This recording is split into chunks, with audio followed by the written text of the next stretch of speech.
Are you ready to break free of using your old service agreement or contract, whatever you want to call it, and really start feeling like you have free reign of what you do best in your business and how to communicate it to your clients? I like to call it a service agreement, especially if you're a planner and you're not offering actual product, because it's really a service. It is a product though, so I don't want you to think that. But psychologically, people do better with services when we call it a service agreement. So you can call it a contract, you can call it a service agreement, whatever is going to work for you and your potential clients. And I want to share mine with you. I've spent lots and lots of years perfecting it, making sure that it really communicates what we do. And we're constantly changing it too and updating it.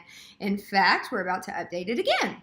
But before I do, because it's been this way for several years, which it's good to change, it's good to reevaluate at least every 12 months.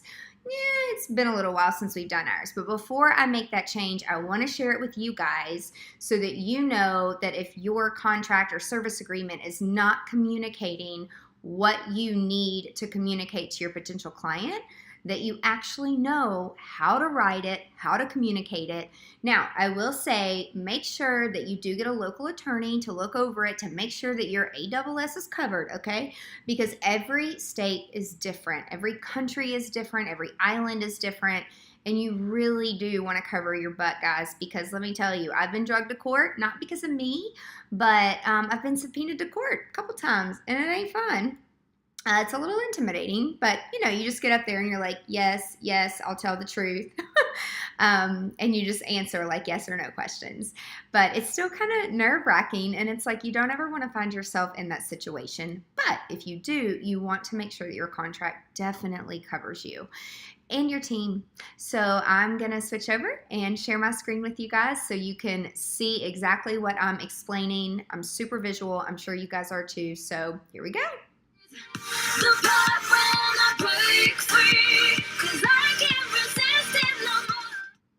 All right, here we go. So again, this is our service agreement, contract.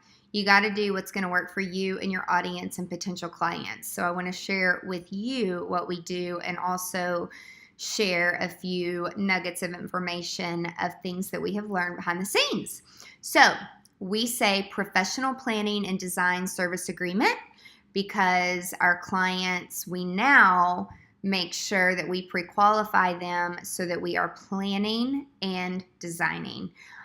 We don't do them separately anymore, and we do that for several reasons. One, I want to be able to control the way that it looks for the client's sake and purposes.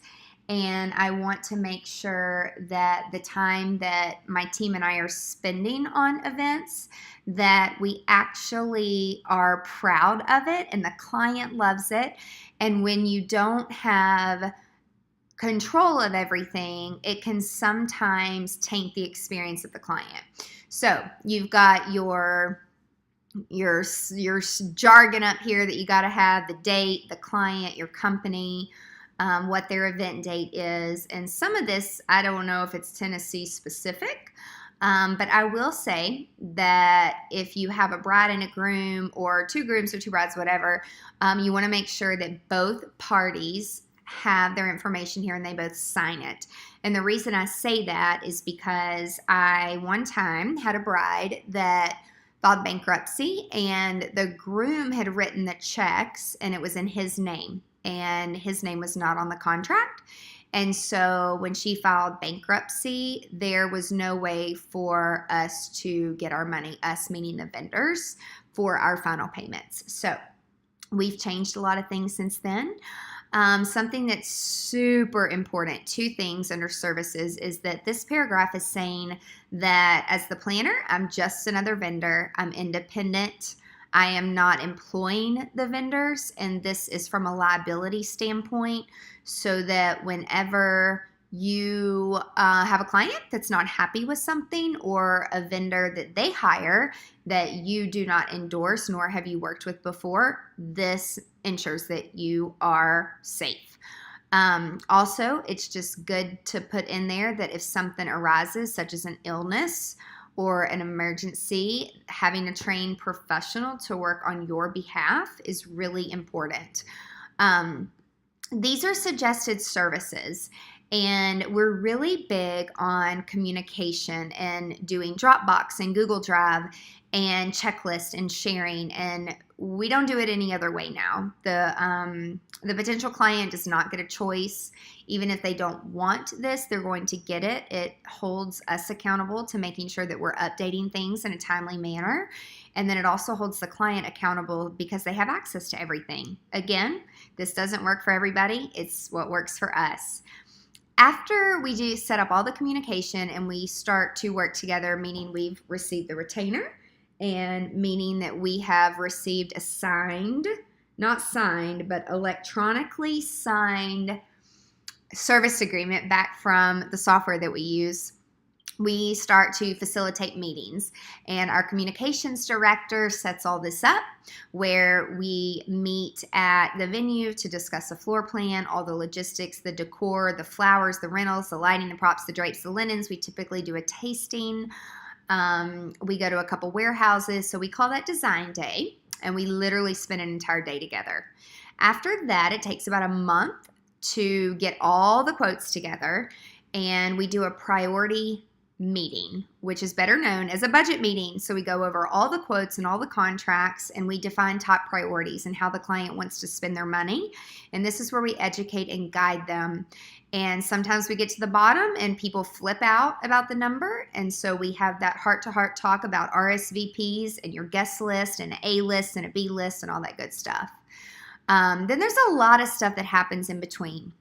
As far as like meeting with photo, video, bakers, invitations, which we definitely drive that and set all of that up, but we typically don't go to all of that. We love to be in charge of making sure that the vendor knows that they have a planner and they're serious clients, they're not wasting your time, and we also close the loop. So if they don't like something or like a vendor, we always close the loop. Super, super important. So there are day-to-day things that our communications director oversees that I typically don't get too involved with anymore on the day-to-day task, because outsourcing it to someone that can definitely handle it frees up my time so I can focus more on sales and education and growing the company. So the next thing is timeline and ceremony, where we start to discuss the events of the weekend. And typically, because most of our clients live out of town, we are doing this timeline, ceremony, final vendor meeting day together. So it's another full day going over RSVPs, seating chart if they want that. We adjust the floor plan, all of the rentals, all of the design. We go over the catering. We literally go over everything. And then we take another day to finalize all the stuff behind the scenes. And then we attend rehearsal and make sure that all the wedding day items are good to go. And then wedding day execution, that typically includes an event manager and an assistant, and we oversee setup. We make sure that everybody's taken care of. And recently, it's really taking about 8 to 10 of us from my team to make sure that everybody's taken care of. And depending on how many venues we're going between and how many guests and how many bridesmaids and how many groomsmen, that all matters. And so just to do all of this, I know that it's going to take about 40 to 50 hours. And that's to do something pretty basic where people do not change their mind. So we bill on an hourly rate, and clients are billed the first of each month. And I will explain the payment terms in just a moment. Optional services that most people want is we set up the appointments for them to see vendors even that we're not involved with. We like to do a mock table and a tasting to let them see the linens, the florals, taste it, look at their china, flatware, glassware, what everything's going to look like. We like to get really hands-on with the seating chart, if they're having a seating chart, and do all those fun details with escort cards and place cards and table numbers and menu cards and napkin folds and garnishes and welcome boxes. Those are things that we don't have to do, but it definitely helps with the experience. And guys, always make sure that people understand that their quotes are confidential to them, that your services suggested are based on their overall needs. All right, so the term, today's date through the event date, and here's our payment schedule, which could look a little overwhelming, but this is the way we break it down for our clients. The first 20 hours goes towards logistics and priority building, so it goes towards the design day. And to get started, this is the fee that people are having to pay, or I would rather say the investment people are making to ensure their wedding or their event is seamless and perfect. I use that word perfect very loosely because their idea of perfect and your idea of perfect may be a little bit different. So you want to stay away from those adjectives in your contract or your service agreement. So after those 20 hours, if needed, if more is needed, it is an hourly rate. Clients are billed the first of every month, and it's very specific. It's due the 10th of every month. Typically, our clients put a credit card on file with us, but there is a fee associated with that. So some people want to give us checks, which is totally fine too. But a lot of our clients want to use that credit card because they want points.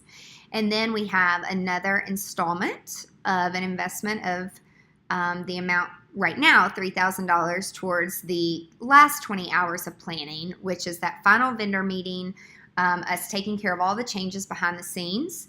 And then once we do the timeline, we should know based on the venue, how many people's needed, the final RSVPs, then I can put together an estimate for how many people we're going to need for our team and how many hours we need to be there. And I'm telling you, like, the older I get, the longer these days get.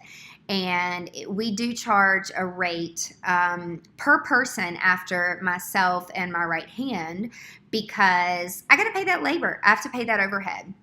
And so it's very explicit here. Events are staffed based on number of locations, load in, load out times, design and decor details. And then the design investment, after the final vendor meeting, we usually get all the updates done at least a week in advance, making sure that all the design is completely ready to go. I spend a lot of time behind the scenes making sure that this is all ready to go. And so anything that has to do with the design, I charge 20% of the overall total. And that helps me cover some of my overhead, some of the supplies that I need. I need to feed my team on the wedding weekend. It just covers a lot of those maintenance things that you're not going to think about, and things are always going to come up, guys. So you've got to cover your butt. I did not do this the first few years that I was doing design, and let me tell you, it cost me a person's part-time salary that I could have been paying is basically what my accountant showed me, and it literally made me sick. And then on the wedding day, there's still things that come up.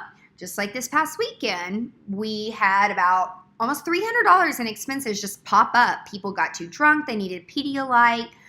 There was all kinds of things that came up. And so we always, again, have a credit card on file or get a check for those things that we just don't plan for.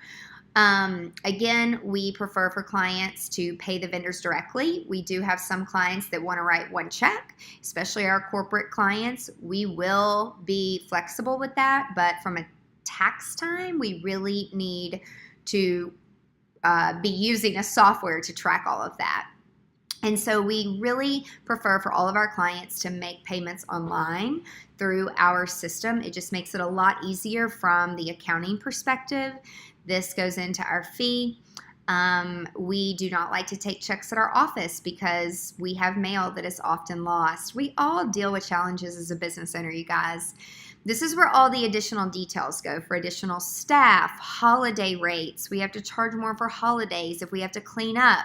There's a mileage fee, personal items that we have to pick up and drop off. This all takes time, guys. It takes time and gas money and labor. You've got to pay people for this stuff. Also, we make sure that people understand that a retainer means non-refundable. There is a cancellation policy, so if someone unfortunately decides to call off the wedding, Then if it is 120 days until the wedding, anytime within that time, it is highly unlikely we're going to rebook. And so we were estimating at least a $2,500 revenue. And unfortunately, they're still going to owe that because we've been holding the date for them and planning the entire year usually. And so people get really mad and really upset when they find out they're breaking up and they're not having it. And so I've even had people go ahead and go through with the party and do it for something else because they were going to lose all this money. So you've got to educate clients and make sure they understand that you're a small business, and just because your clients can't get along, that doesn't mean that it has to disrupt your business and the revenue that you're counting on for that month. And then I make it very clear to people that if we get stuck for the gifts, the personal items, the rental items, the tuxedos, alcohol, any of that, we are not responsible. So if you take the gifts and your car gets broken into, guess what? It's not good. So we try to avoid that. We also put it in our contract, even though people do not adhere to it.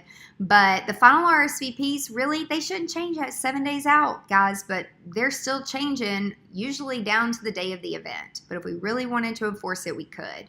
We have the right to use all the photo, video footage for promotional purposes. This is really, really, really important that you get the buy-in from your clients. And we have had clients say, I don't want that.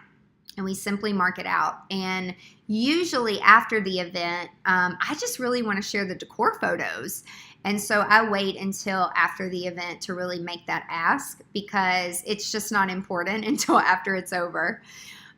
This is really important to terminate the contract if they act immorally.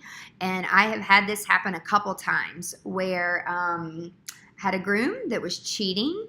I've had a bride that was cheating. They different couple told me about it. I don't know why. And I'm just not comfortable moving forward with people who cannot be honest, and they're really truly not in love, and they're not marrying into starting their life together for the right reasons. As cheesy as it sounds, guys, I don't want to take people's money unless it's the real deal. It's paying for a divorce is going to be much more expensive on the back end. Be the exclusive planner, really important. Depending on the venue, depending on what type of family, they may try to have a friend involved. It gets really, really sticky, guys, when there's more than one mommy in just running everything. And I did have to require a hot meal if we work more than 6 hours per staff member. So it's really sad that you kind of have to put that in there, but there are people who just think that we don't need to eat. Half the time I don't, but that doesn't mean that we shouldn't be fed. And then if we are authorized to use their credit card, they have to fill out a form. This is just the legal jargon based on Tennessee. And if anything were to happen, they assume all cost for a court cost. And then the credit card authorization form is right here. And I will tell you, we've had some challenges with this because when people first start working with us, they'll fill it out. And then they want to pay their retainer, their monthly planning investment, their final payments, design investment. Guys, you've got to tell your client that they have got to let their credit card company know that either they're getting married or their child's getting married and no one has stolen the card. I cannot tell you how many cards have been shut down because people did not communicate it to their credit card company that there was going to be some odd charges, large charges, whatever. And a lot of people have a daily limit and they have no clue. We have people that get really mad. They're like, there's plenty of money in there. And I'm like, well, have you ever spent $30,000 in one day? Highly unlikely. So you might want to call your credit card company, and that's when they find out. So we simply do this as a convenience for our clients. We're not getting a percentage. We're not getting a kickback. None of that stuff. This is completely legit, completely legal, and everything is done online. So it says down here by typing your signature, you authorize X, X, X, and X. And I will say that you have to be careful with chargebacks because that can get a little ugly. So I can't tell you what's best, credit card, checks, but I will say that the contract has pretty much covered us thus far. We are about to change our pricing schedule just a little bit because we're growing and we're investing more in the company to make it run smoother for our clients. And when you're investing more in your company and growing your business, you have to charge appropriately. I hope this helps, and good luck writing and updating your contract / service agreement, whatever you want to call it. And have a great day.